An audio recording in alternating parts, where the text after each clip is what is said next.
So hello guys, कैसे हो आप सभी। वेलकम टू अपना लक्ष्य।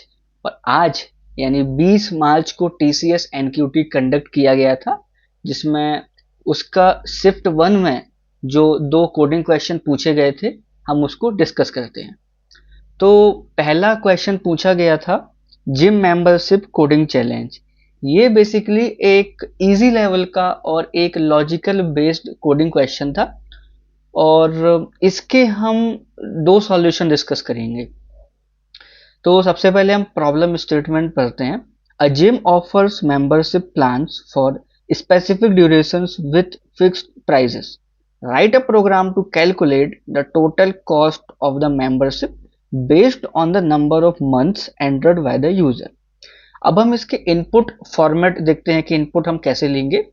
N integer n representing the number of month. ठीक है, आउटपुट क्या होगा? Print the total membership cost if the input matches a plan, otherwise print error. So इसमें बेसिकली हमें करना क्या है, हमें एक इनपुट लेना है। ठीक है, और हम जो इनपुट लेंगे अगर हमारा वो क्राइटेरिया के अंदर आ रहा है तो हम उसको प्रिंट करेंगे, अगर नहीं आ रहा है तो हम एरर सेंड थ्रो करेंगे या फिर एरो प्रिंट करेंगे। अब हमारी कंडीशंस क्या होगी, वो ये है। लेट से अगर इनपुट 1 है तो हमारा जो आउटपुट होगा वो 2000 आएगा। अगर इनपुट 3 है तो हमारा आउटपुट 5000 आएगा। वही अगर इनपुट 6 है तो आउटपुट 9000 आएगा। And for 9 output will be 12000, and अगर 12 है तो 15000 आउटपुट आएगा। अब इसमें हमारे दो पॉसिबिलिटी होंगी। पहला कि अगर इस गिवन रेंज के अंदर कि पहला कि अगर इस गिवन रेंज के अंदर हमारा इनपुट है तो हम ये आउटपुट प्रिंट कर देंगे। लेकिन अगर हमारा इनपुट फॉर एग्जांपल 12 है, ठीक है, सॉरी, अगर हमारा इनपुट 24 है, तो अगर इनपुट 24 है तो क्या हमें 30,000 प्रिंट करना है? अब 24 के लिए 30,000 वो आउटपुट क्यों हुआ? क्योंकि 12 मंथ का अगर 15,000 है तो 24 मंथ का 30,000 हुआ। तो हम इसके दो पॉसिबिलिटीज, दो आंसर इसके हम देखेंगे। तो हम पहला आंसर इसका देखते हैं, पहला सॉल्यूशन इसका हम देखते हैं ये। तो सबसे पहले मैंने इसमें क्या किया, सबसे पहले तो मैंने इसमें सबसे पहले एक प्रिंट स्टेटमेंट लगा दिया, एंटर नंबर ऑफ मंथ्स। और उसके बाद मैंने SC dot hash next int का यूज किया, जिसमें वो इनपुट लेता जाएगा।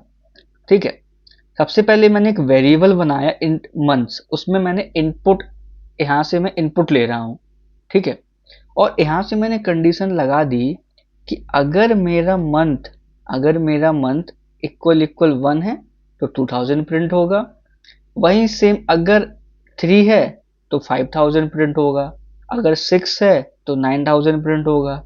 अगर 9 है तो 12000 प्रिंट होगा। अगर 12 है तो 15000 प्रिंट होगा। और अगर इन सब इनपुट के बाहर है, लेट से 24 है, अगर 24 है या 35 है तो ये हमारा एरर प्रिंट कर देगा। अभी मैंने नंबर ऑफ मंथ्स कितना 12 डाला है, 12 डालने पर मेरा आउटपुट 15,000 आ रहा है। ठीक है, तो ये हुआ एक पहला सॉल्यूशन। अब दूसरी पॉसिबिलिटी क्या होगी? दूसरी पॉसिबिलिटी ये होगी कि अगर लेट से मैंने मंथ 24 डाला है। ठीक है, इनपुट में 24 दिया है, तो यहाँ पर तो 24 के लिए एरर शो होगा। दूसरी पॉसिबिलिटी ये हो सकती है कि हमें 24 मंथ का जो प्राइस है वो कैलकुलेट करना होगा। तो चलिए हम वो सेकंड सॉल्यूशन देखते हैं। तो सेकंड सॉल्यूशन हम क्या करेंगे, लेट से कि हमारा जो एन है वो हमने 24 लिया। ठीक है, लेट से कि जो एन है वो हमने 24 लिया। ठीक है, तो यहाँ से हमने एन का हमने 24 इनपुट ले लिया। ठीक है, उसके बाद हमने टोटल कॉस्ट नाम का एक वेरिएबल बनाया, वो अभी 0 से इनिशियलाइज किया हमने उसको। और टोटल कॉस्ट में हम एक ही कंडीशन लगाएंगे। चलिए ठीक है, लेट से टोटल कॉस्ट हमारे पास क्या आ जाएगा, n डिवाइड बाय 12। अभी n हमारे पास क्या है, 24 है, तो 24 डिवाइड बाय 12 कितना होगा, 2 होगा। अब 2 इंटू 15,000 क्या होगा, 30,000। अब यहाँ के बाद हमने क्या किया, n परसेंट इक्वल 12, या फिर हम इसको n इक्वल n परसेंट 12 भी कर सकते हैं। मतलब यहाँ पर तो हमने क्या किया, यहाँ पर यहाँ पर हम क्या कर रहे हैं, यहाँ हम monthly calculate yearly price calculate कर रहे हैं। ईयरली प्राइस कैसे, कि जो भी हमारा एन है उसको डिवाइड बाय 12 इंटू 15,000। अब उसके बाद ईयरली कैलकुलेट करने के बाद हम देखेंगे हमारे नंबर ऑफ मंथ्स कितने बचते हैं। लेट से कि हमने अभी 24 लिया था, ठीक है, हमने 24 अभी लिया था। अब हम इसको क्या करेंगे, अब हम इसको डिवाइड करेंगे 12 से, ठीक है। अब जैसे लेट से मैंने इसको 12 से डिवाइड किया, ठीक है। 12 से डिवाइड करने के बाद अब यहाँ पर 2 आएगा, यहाँ पर 24 आएगा, यहाँ पर 0 आएगा। तो मतलब अब हमारे पास जो रिमाइंडर है वो 0 बचा है, ठीक है। अब 0 बचा है तो अब हम यहाँ से कंडीशन चेक करेंगे। अब अगर हमारा n इक्वल 0 है तो हम जो हमारा टोटल कॉस्ट है वो रिटर्न कर देंगे। टोटल कॉस्ट हमारे पास क्या है, 13,000, ठीक है। अब एक और एग्जाम्पल लेते हैं, अब लेट से कि हमारा जो n का वैल्यू है, n का वैल्यू क्या ले रहे हैं, 18 लेते हैं। अब मैंने n का जो वैल्यू है वो 18 ले लिया, ठीक है। अब यहाँ पर टोटल कॉस्ट क्या होगी, अब टोटल कॉस्ट क्या होगी, n डिवाइड बाय 12। 18 को जब हम 12 से डिवाइड करेंगे, हाँ, टोटल कॉस्ट क्या होगी, n की वैल्यू हमारे पास 18 है, जब 18 को हम 12 से डिवाइड करेंगे तो अब हम इसमें क्या करेंगे, यहाँ पर n डिवाइड बाय 12 है, n हमारे पास 18 है। अब जब हम 18 को 12 से डिवाइड करेंगे, लेट से हम यहाँ पर करते हैं, लेट से ये हमारा 18 है, 18 को जब हम 12 से डिवाइड करेंगे और अगर यहाँ पर n/12 लगा है तो हम यहाँ पर इसमें कोशेंट को लेते हैं, और अगर मॉड्यूलो होता है तो हम उसमें रिमाइंडर लेते हैं, ठीक है। अब जैसे हमने यहाँ से किया तो हमारे पास यहाँ 6 आएगा। अब हमारे पास यहाँ रिमाइंडर क्वोशंट कितना आया, 1 आएगा। अब हमको 1 आया, अब 1 इंटू 15,000, 1 इंटू 15,000 कितना हुआ, 15,000, ठीक है। इसके बाद हमने देखा कि n इक्वल n परसेंट 12 या फिर n परसेंट इक्वल 12 है, ठीक है। तो अगर हम ये देखेंगे, n हमारा 18 था, उसको 12 से डिवाइड किया, अब मॉड्यूलो लगा है तो हम वहां पर रिमाइंडर लेंगे, ठीक है। तो वो हमारे पास 6 है। अब क्या करेंगे, हम यहाँ पर कंडीशन चेक करेंगे। अब हमारे पास n क्या हुआ, अब n हमारे पास 6 हो गया। अब n पे हम जाएंगे कि अगर n इक्वल 6 है तो हमें क्या प्रिंट करना है, टोटल कॉस्ट हमारे पास 15,000 है, प्लस 9,000, प्लस अगर हम 9,000 करेंगे तो हमारा जो आंसर आएगा वो आएगा 24,000, ये आएगा 24,000। और अगर इन सब में से कुछ नहीं है या फिर कुछ ऊट पटांग हम इनपुट लेते हैं तो उसमें हमारा जो आउटपुट आएगा वो हमारा एरर आएगा। तो ये था हमारा आज का पहला कोडिंग क्वेश्चन जो शिफ्ट 1 में पूछा गया था। अब हम डिस्कस करते हैं कि सेकंड क्वेश्चन क्या था। तो चलिए अब हम अपना दूसरा कोडिंग क्वेश्चन डिस्कस करते हैं जो कि एनक्यूटी में पूछा गया था। तो दूसरा कोडिंग क्वेश्चन क्या था, फ्रॉडुलेंट ट्रांजैक्शंस, ठीक है। ये एक हम इसको मीडियम लेवल प्रॉब्लम बोल सकते हैं, ये स्ट्रिंग का प्रॉब्लम बोल सकते हैं, उसको स्ट्रिंग का प्रॉब्लम था ये। तो you are given a list of transactions, each transaction contains senders receivers, amount, timestamp. ठीक है। A transaction is considered fraudulent if the sender, receiver and amount are the same, the difference between timestamps smaller equal 60। ठीक है। You need to print all such fraudulent transactions. इसमें हमें करना क्या है, हमारे पास जो प्रॉब्लम स्टेटमेंट होगा उसमें हमें sender, receiver, amount, time stamp हमें मिल रहा होगा। ठीक है। अब ट्रांजेक्शन फ्रॉडुलेंट कब होगा, या तो जो सेंडर और रिसीवर है उसका अमाउंट सेम होगा, और जो डिफरेंस बिटवीन उनका टाइम, उनके जो टाइम स्टैम्प का जो डिफरेंस बिटवीन है 60 या फिर 60 से कम होगा। ठीक है। तो हम इसका इनपुट फॉर्मेट समझते हैं। इनपुट फॉर्मेट क्या होगा, तो इनपुट फॉर्मेट एन एक इनपुट होगा जो कि है number of transactions. Next N lines का मतलब है, फॉर एग्जाम्पल एन हमारा 2 है, एन हमारा 2 है। ठीक है। तो ये 2 लाइन का इनपुट लेगा, सेंडर, रिसीवर, अमाउंट और टाइम स्टैम्प, ये इसका फॉर्मेट होगा।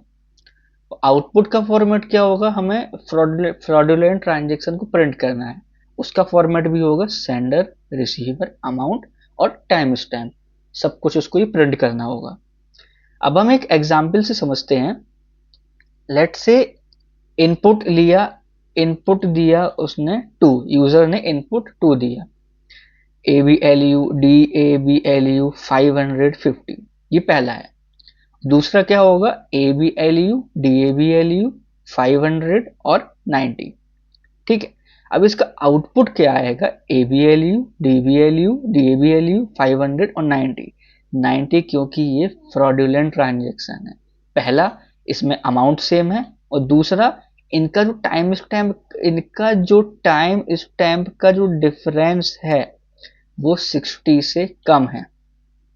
तो इसमें बेसिकली हमारा लॉजिक आइडिया क्या होगा, we need to detect duplicate transactions within 60 time difference. 60 time difference में हमें ये डुप्लीकेट ट्रांजेक्शन को डिटेक्ट करना है। ठीक है। तो इसमें बेसिकली हम क्या करेंगे, इसका जो प्रोसेस होगा उसमें हम बेसिकली हैश मैप को यूज करेंगे। अब हम इसमें हैश मैप को क्यों यूज करेंगे, क्योंकि जब हम हैश मैप को यूज करते हैं तो हमारे पास हमें की मिलता है और वैल्यूज मिलती है। ठीक है। तो हर ट्रांजेक्शन के लिए वो की जनरेट करेगा, और अगर हम की को चेक करते जाएंगे कि अगर की पहले से एग्जिस्ट करती है तो हम उसका टाइम डिफरेंस चेक कर लेंगे कि वो 60 से अगर कम होगा या फिर 60 होगा तो वो फ्रॉड होगा, और फिर हम टाइम स्टैम्प उसका अपडेट कर देंगे। तो चलिए अब हम इसका सॉल्यूशन डिस्कस करते हैं। ठीक है। तो सबसे पहले तो मैंने यहाँ पर एक प्रिंट स्टेटमेंट लगा दिया, एंटर द एन, जो भी आपका एन है 2 4 आप एंटर करिए। N equal S C dot next int, इससे एन इनपुट लेगा। एस सी डॉट नेक्स्ट लाइन, तो मतलब ये जो ये लंबी लंबी लाइन है इसका इनपुट ले लेगा। अब मैंने एक हैश मैप बना दिया। लेट से हम हैश मैप बना लेते हैं। लेट से मेरा जो मैप है, मेरा जो मैप है उप्स जो मेरा जो मैप है, इतना मैंने मैप बना लिया। ठीक है। अब क्या हो रहा है कि जितना हमने एन का इनपुट लिया था उतने टाइम्स लूप चल रहा है। Zero i equal zero, i smaller than n, i plus plus. सबसे पहले इसने line equal S C dot next line, i equal zero, पहला आइटरेशन है और इसने पहला ये इनपुट लिया। ठीक है। इनपुट ले लिया। अब क्या करेगा, इसने एक स्ट्रिंग ऑफ एरे बनाया पार्ट्स नाम से, इक्वल लाइन डॉट स्प्लिट, और किस बेसिस पे स्प्लिट करेगा, स्पेसिस के बेसिस पर।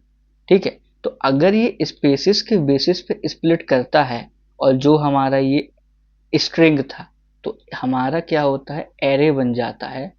ये हमारा एरे बन जाएगा 0 1 2, 0 1 2 3, इसमें इंडाइसिस जो है 0 से स्टार्ट होती हैं। तो अभी मैं इसको इरेज कर रहा हूँ क्योंकि मेरा यहाँ पर मैप बना हुआ है, ये जस्ट मैंने समझाने के लिए बनाया था। ठीक है। अब क्या होगा, अभी हम मैप में नीचे बना देंगे, मैप हम नीचे बना देंगे अभी। तो अब क्या होगा, हमारे पास जो सेंडर होगा, हम यहाँ पे बना लेते हैं, जो हमारा जो सेंडर होगा पार्ट्स ऑफ जीरो, वो क्या होगा हमारा ABLU। इसको हम साइज में बड़ा कर देते हैं, ठीक है। अब जो हमारा रिसीवर होगा वो पार्ट्स ऑफ वन DABLU, ठीक है भैया, लो हो गया। अब जो अमाउंट होगा, अमाउंट अब हमारा अभी स्ट्रिंग फॉर्मेट में था, अब स्ट्रिंग से इंटीजर में कन्वर्ट करते हैं तो हम वहां पर परसेंट का यूज करते हैं, ठीक है। तो वो हमारा अमाउंट क्या हो जाएगा, 500 हो जाएगा, ठीक है, हो गया। अब हम इन सबको मिलाकर एक की बना देंगे। लेट से हमारी जो की होगी वो हमारी ये हमारी की बन जाएगी, ठीक है, ये हमारी की बन जाएगी।